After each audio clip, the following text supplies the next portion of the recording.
Hello, everyone. Oh, it's been a while.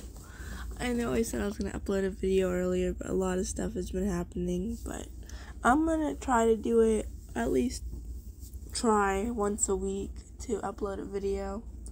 Probably do what I did, just kind of do like a little voting thing. Oh my goodness. I know I'm a little bit late on that, but I know. But anyways, Michael Myers got the most votes this time. So, I believe this one is Jealousy and Cuddles, Michael Myers. And let's just get started. You laid on the long black leather couch that your slasher friends owned with a plastic doll on your stomach. His eyes were glued on the television that was in front of the couch. You didn't know what he was watching. You just knew that he took an interest in it. You tried to pay attention to the show, but you weren't interested, so you simply closed your eyes. You felt Chucky move around so that his head was now laying on your breast, using them as pillows. You heard him peacefully sigh as he turned his attention back to the television. You opened your eyes and looked around the room, becoming bored. You were home alone with Chucky. You moved your hand and began to run it through his hair. You assumed it would be stiff, but much to your surprise, his hair was soft. Maybe he washes it? As you played with the plastic doll's hair, the door opened and walked in Michael with Jason following him. You gave them a smile before turning your attention to the television after hearing a loud scream coming from it. You watched as a girl was slashed into pieces. Whenever a hand came over and yanked Chucky off of you, you turned your attention towards your slasher boyfriend. Michael sat Chucky on the floor, ignoring his protest. "Excuse me, but I was having a good time up there." Chucky stood up from the floor, crossing his arms. "She's a great pillow." Chucky looked up at you two with a smirk on his face, knowing he was getting under Michael's skin. You could see Michael began to glare at the doll through the eye holes in the white mask. You slightly shook your head as you sat up on the couch with no words. He picked you up, throwing you over his shoulders like a sack of potatoes. You could slightly see Chucky shaking his head. "You need some peanut butter to go with that jelly," Chucky called out to Michael. He let out a loud laugh at his joke. You simply let him carry you up the creaky stairs and into the bedroom he stayed in. He tossed you onto the bed before climbing in beside you. He grunted, pulling the covers over you two and wrapping his arms around you in a protective way. You two stayed silent for a couple of minutes before Michael grumbled under his mask. "Stupid piece of plastic." He was definitely swearing about Chucky. You were sure of it. Those two were like this all the time, fighting. Chucky loved to annoy all the other slashers whenever he was bored, which was often. Chucky absolutely loved to annoy Freddy, which wasn't heard because the burnt man was easily annoyed. You slightly giggled, shaking your head. "Stop. He was just laying there."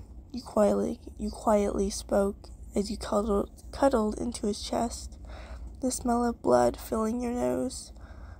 But you didn't mind. You were used to it. "Put that look on his face," Michael muttered, pulling off his mask. You could see the glare still on his face as he looked past you and at the wall. You wanted to defend Chucky, but you didn't see his expression, so you stayed quiet, simply shaking your head at the childness. "Don't be jealous of a doll, hun. I love you and only you." You leaned up and placed a quick kiss on his forehead. You watched as he tried to hide the growing smile. This often happened. Micheal needing to be reassured that you loved him and only him. He was insanely self-cautious. He often felt like you would eventually want a normal life, not one with a murderer. But with your sweet words, he slowly began to feel better. I love you too, he murmured, slightly squeezing you. He pulled you closer and cuddled you like a stuffed animal. Goodness. That one was a good story. Let's see if we can find another one. I'm gonna try and at least do 2 to 3 fan fictions during a video. But try to at least.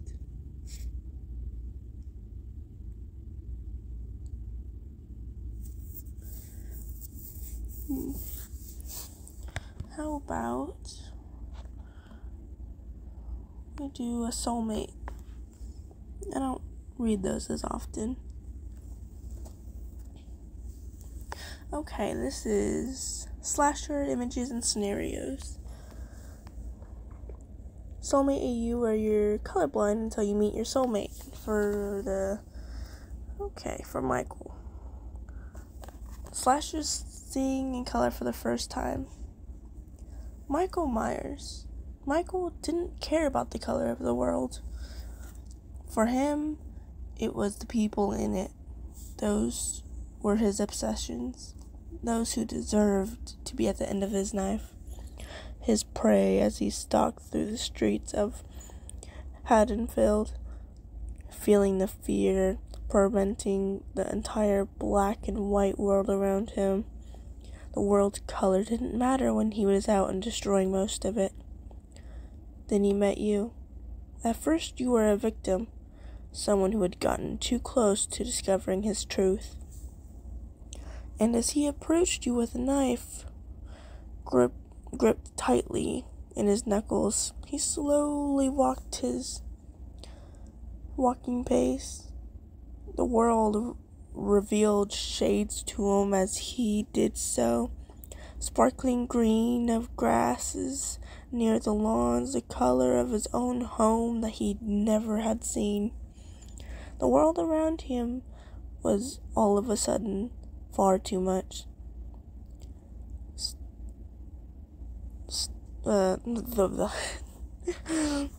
Startling him into stilled moments as he took in the sudden change of the world around him. You also stared at the colors. The man dressed in blue, his white mask stained with streaks of crimson, as he continued to approach you, holding his knife between you as he admired the color streaks of red against metal. Reaching you, he took your hand in his own. You startled and struggled, but there was nothing to do against the determination of the boogeyman. His knife came down onto your hands, slicing a small line and watching its crimson welled from the wound and pulled into your palm. His breathing increased, awed at the color of it dripping from you. So that was the color of blood. You trembled as he brought you closer. You were beautiful in that shade. He wondered if he could see more. That was a good one. I say about one more. Maybe the protective.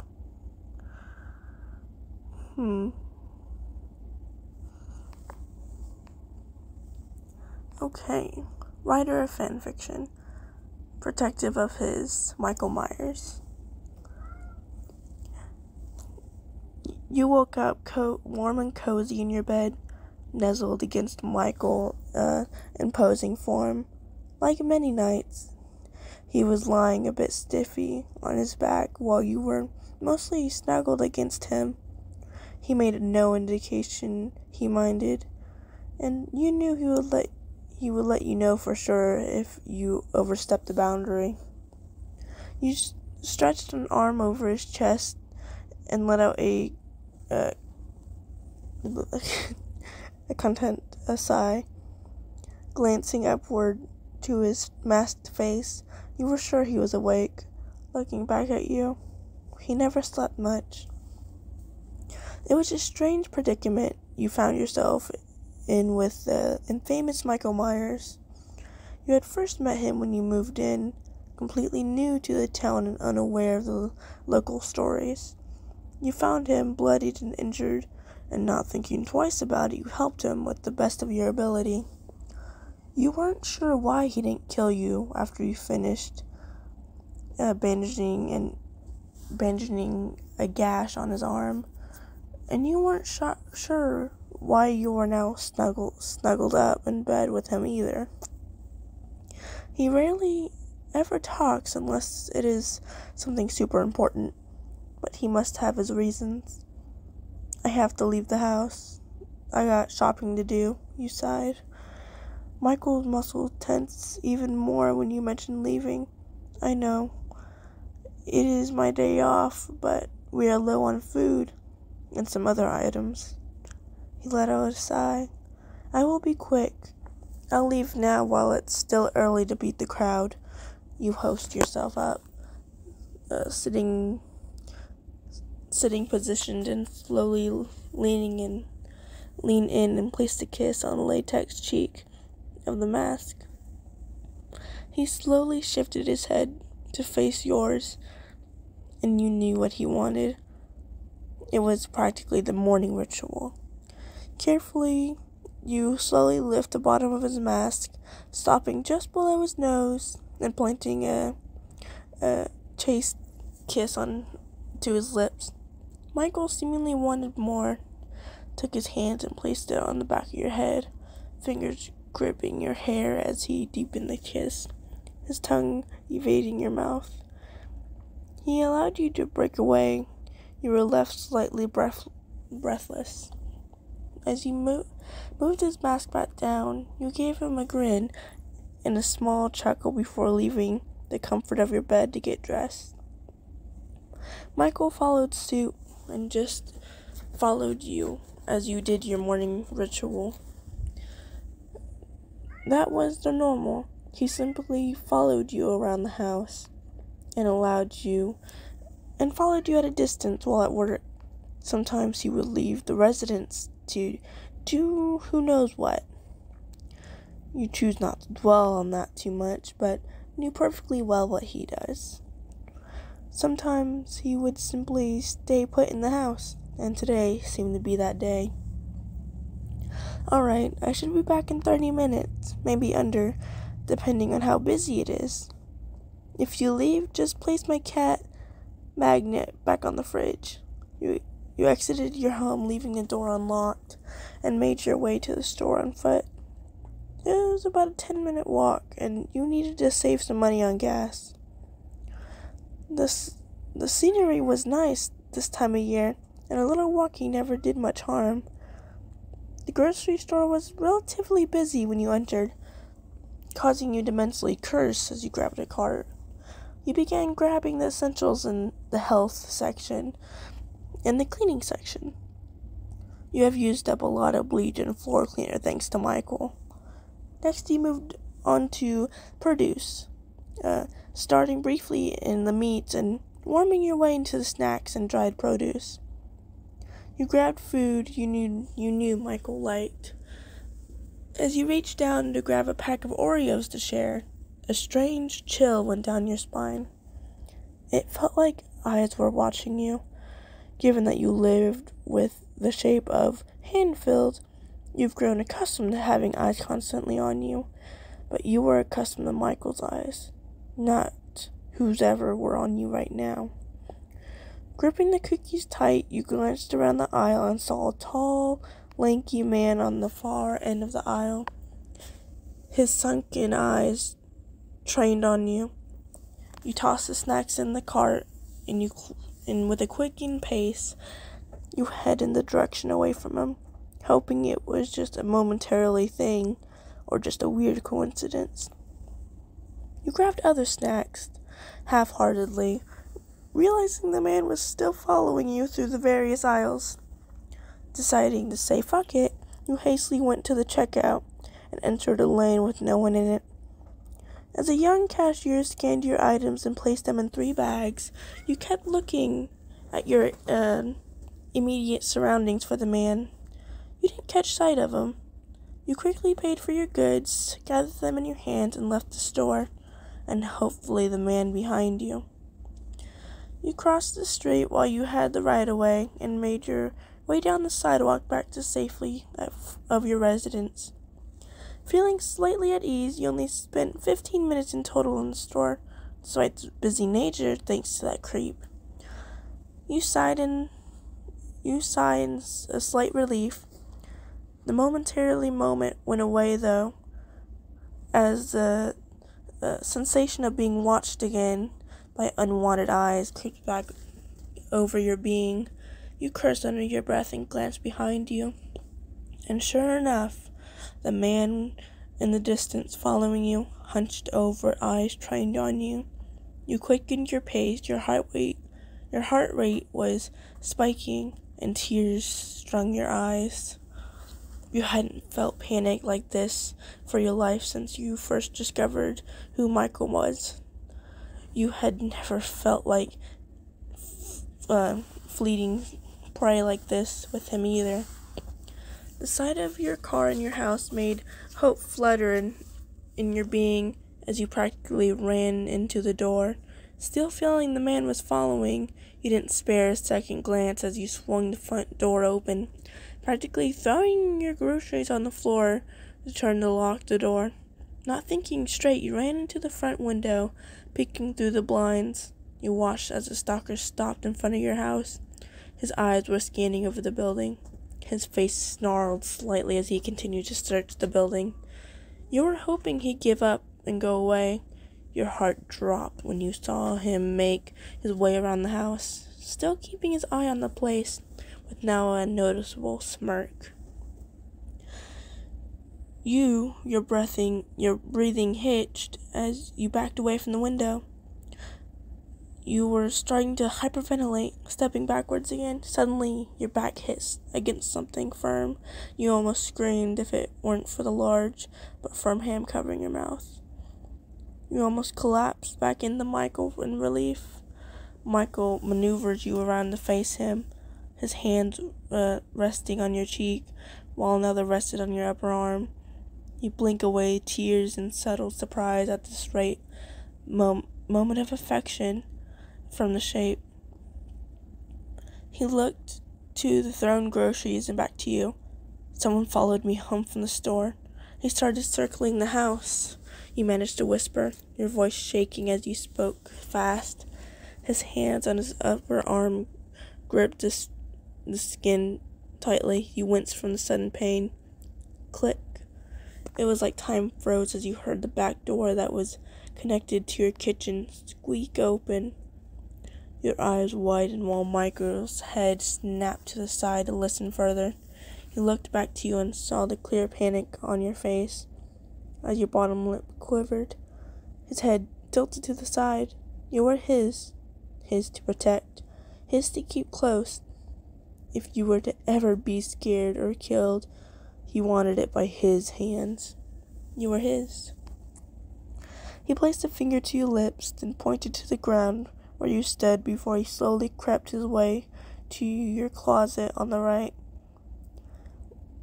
where you made him hide his knife while you're home.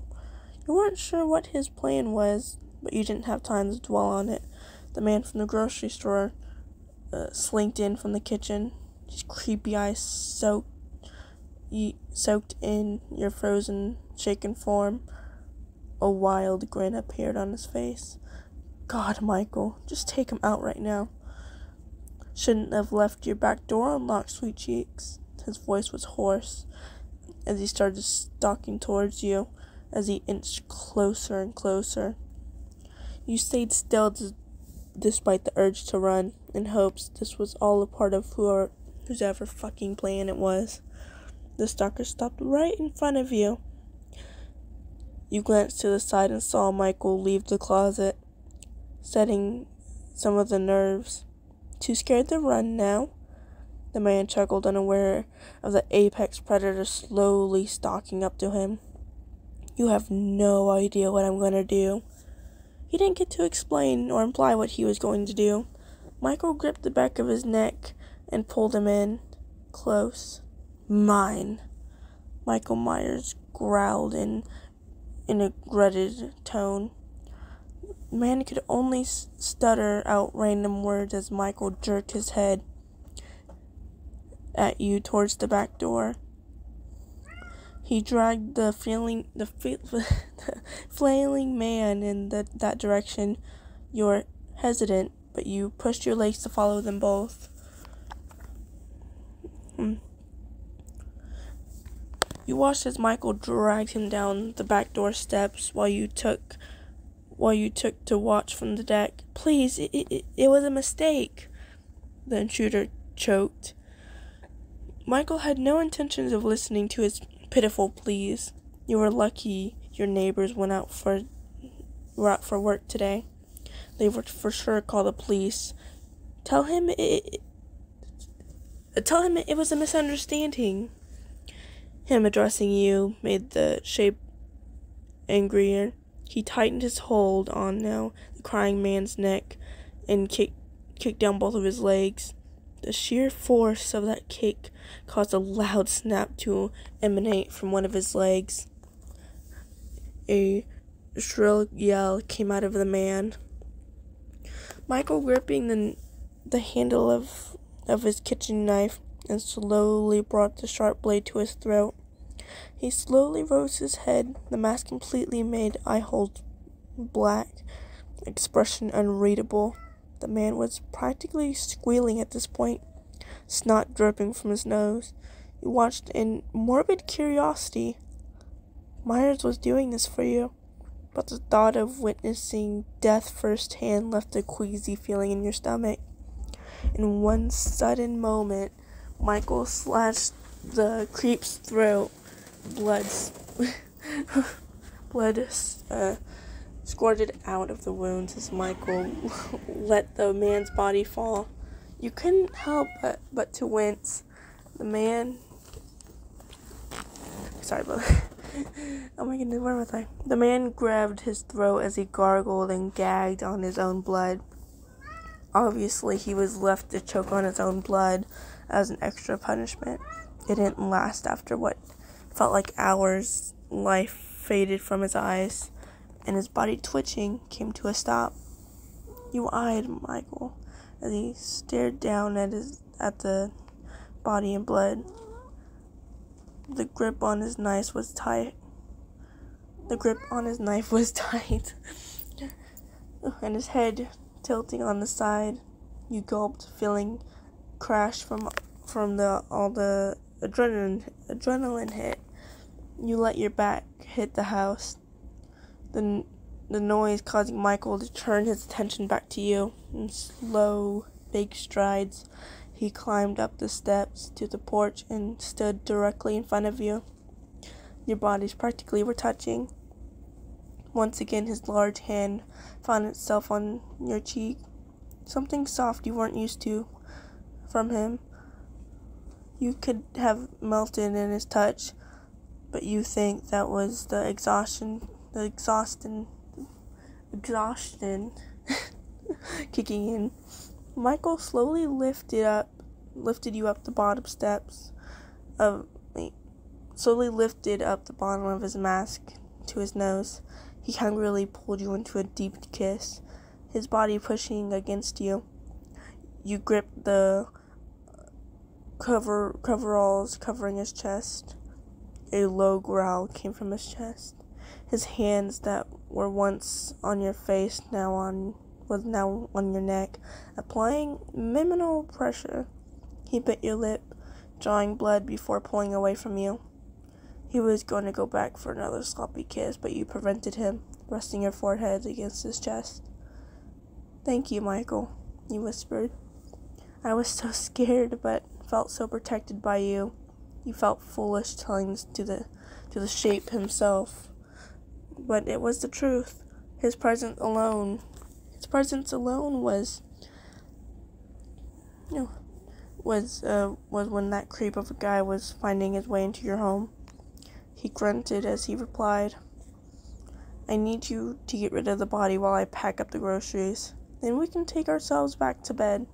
You craned your neck back to look at him, noticing his mask was still slightly pulled up.